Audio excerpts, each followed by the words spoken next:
It's intense. Everything in law enforcement is different. I mean, every second, every day, you never come to work and the day is never the same. Intense moments for officers in Galt after a man threatens to shoot law enforcement before turning the gun on himself. The dangerous situation, police say, is something officers deal with on a regular basis, and the outcome can end in many different ways. CBS 13's Correa is in Galt to show us how police there handled the crisis at the park. NEWAT 5. Yeah, several of the streets surrounding Emerald Vista Park were closed off as officers negotiated with the man they say was having a mental breakdown. Law enforcement has changed dramatically since Galt Police Chief Todd Sockman joined the force 30 years ago, from the training to how officers react to situations. And we handle tens of thousands of calls every single year right here in the city of Galt.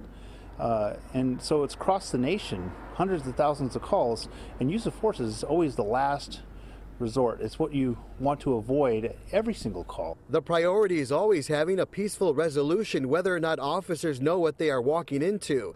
On Sunday, they responded to a man who told dispatchers he was armed with a handgun and was going to kill himself in a park after he shot police. We spent a great deal of time trying to talk to him and try to work with him. It was obvious that it wasn't effective.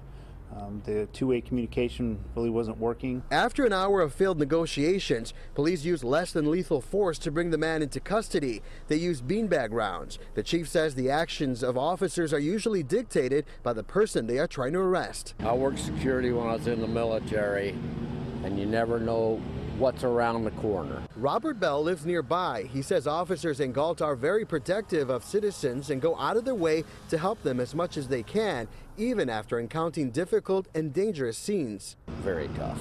You take a lot of it home with you. It's rough on the families. Police say it was the compassion of the men and women who responded to the call that helped save the man who wanted to hurt them. Officers didn't find a gun. The man, they say, is now getting the help he needs. Grateful for a positive outcome here. All right, Carlos, thanks.